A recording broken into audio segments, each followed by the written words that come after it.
Whenever I think back to my own wedding, it was over 43 years ago. So much has happened since then. But your wedding is one of the most exciting things in the world, besides your kids being born if you have children, right? But you know what? Each one of those is a whole lot of work. All I can really remember from my wedding is the dress, kind of how I felt, the trouble I got in with my dad's sisters while they were visiting the day of my wedding, showers, all that fun with friends. But I can't hardly really remember exactly everything that went on at all. In fact, I could just barely remember my own kids' weddings, which were like 10 plus years ago. Well, today we're going to look at this 10 ways to bring more magic into your marriage. And you know what? I feel blessed in this because I happened upon a really great man. And so I was really lucky. We had the same values, morals, beliefs. We came from similar families, but everybody doesn't get that. Everybody doesn't get the opportunity to come from an easygoing, loving, giving family. But we did, so we were fortunate. So here we are, 43 years later. But as my kids got married, I started to realize that all families are different. So I want to share with you today, like I said, 10 ways to bring more magic into your marriage. Because, if you want your marriage to last for a long time, you got to put a little effort in. Have you ever had a garden?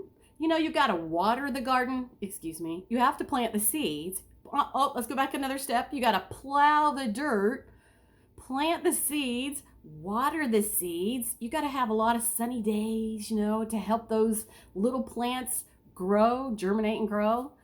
There's a lot that goes into a garden before you get the fruit from it. And marriage is a lot the same way. You have to put a lot in to get a lot out. And yeah, I know, sometimes when there's challenges in marriage, it's not you. It might be your spouse. But sometimes those things that go on in our relationships cause us to get into what I call the crazy cycle. That's where you're mad at him, he's mad at you, he's not respectful, you're not respectful, you're not loving, he's not loving, and it goes round and round and round. And who's going to break the cycle? When you're both biffed, mad, irritated, who's going to break the cycle? It's no fun when you're in the crazy cycle. But I'm going to show you 10 things today that just might bring a little magic into your marriage because you might have literally forgot about them through all the laundry and the shopping and the kids and running around and all those things that keep you busy as a mom. So here we go. Number one is you want to keep your commitments. So if you commit to something, you say, honey, I'll do that, then that's the first thing you got to get done. You have to keep to your commitments. And sometimes we go, but he doesn't. Yeah, you can control what he does. You can only control what you do. So first we work on ourselves, and then maybe a little bit of that'll rub off onto them, right? Now, some people have it rougher than others, but the first thing is that we have to keep our commitments. The second thing is we have to leave the past behind.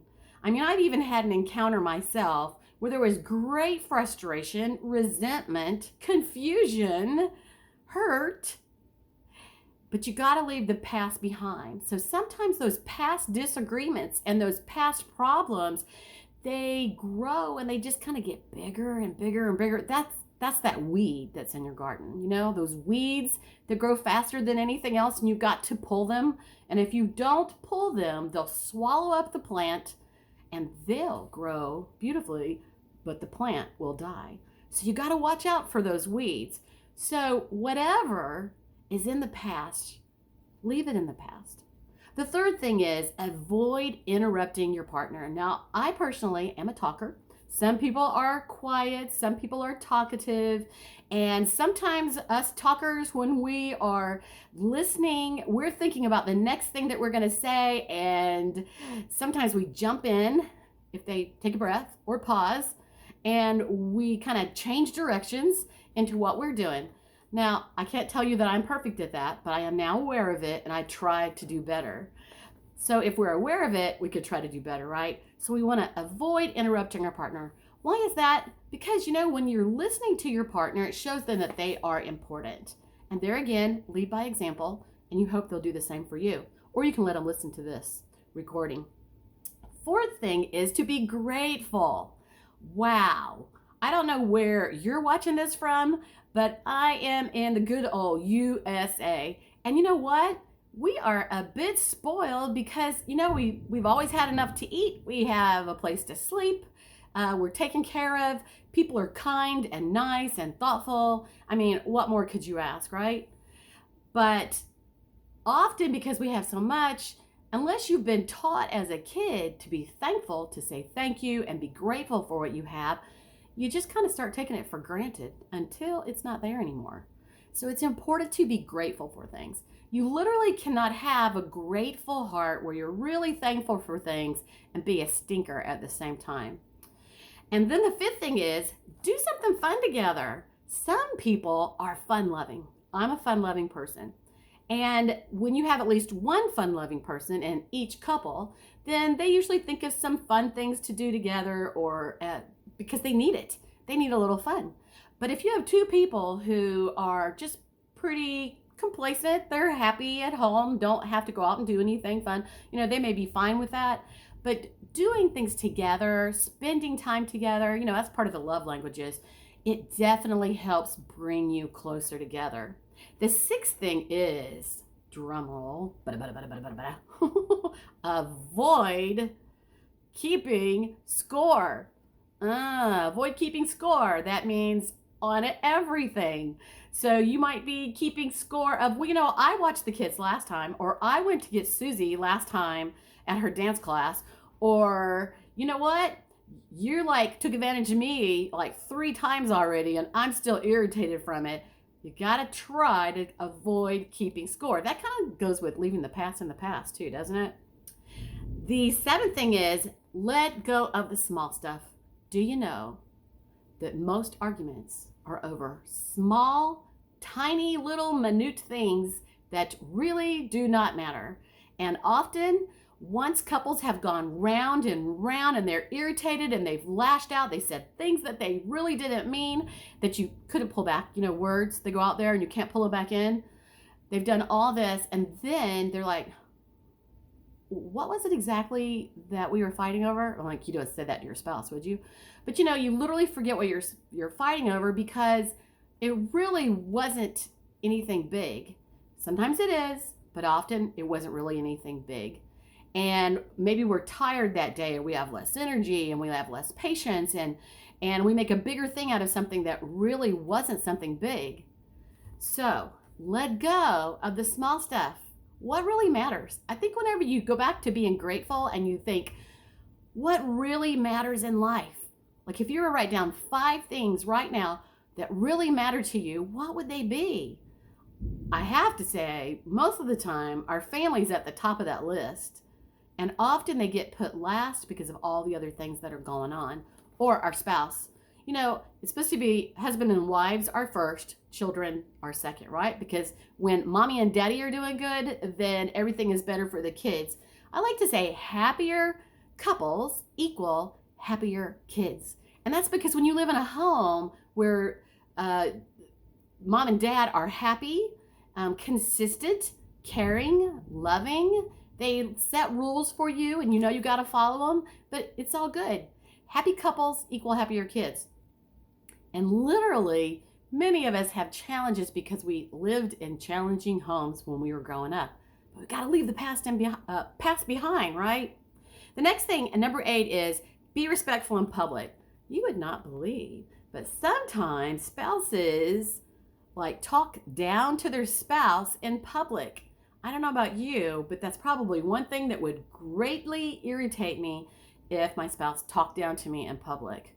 So remember, talk nicely in public and actually talk nicely at home also. It keeps you from getting into the crazy cycle. The 9th thing is give at least 5 compliments for every criticism.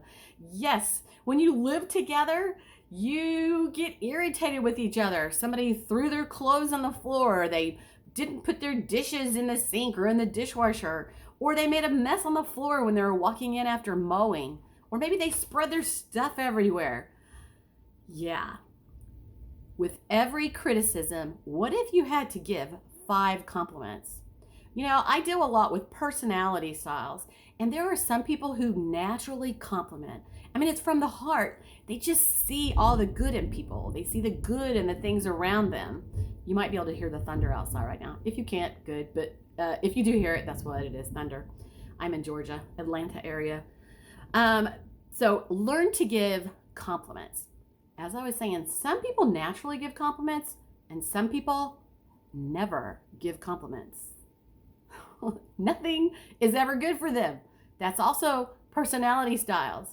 And when you don't get compliments and all you do is criticize, it's very irritating, and you really start to not even want to be around that person when they're doing that. So learn to give compliments on purpose. So if you're kind of a critical person, you might not be able to help it that you see all the things that can go wrong and all the things that are wrong, or all the things that are in the floor or not cleaned up.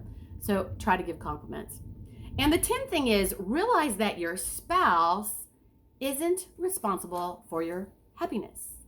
And I've been there through the years where it wasn't my spouse's fault I wasn't happy. Maybe I was a little bored or discontent or between jobs or I don't know, hormonal. We go through all different kind of things, and it's not always our spouse's fault when we're not happy. Sometimes we have extra responsibilities that come up, maybe that we didn't want to do when we have a bad attitude. That goes into a whole nother section, doesn't it? But our spouse is not responsible for our happiness. And we're not responsible for theirs either, right? But whenever you do each other well and you're kind to each other, you use good manners with each other, you definitely like each other better. And I have to tell you, when you live with somebody for 43 years, you've got to like the person. Do you agree? Think about your friends. Would you hang around your friends day and night for 43 years? Is there anybody you know that doesn't irritate you that you would want to just stay and hang around for 43 years? So I hope you'll take these 10 things today, 10 ways to bring more magic into your marriage. And I hope they're helpful for you. And I would love to hear from you.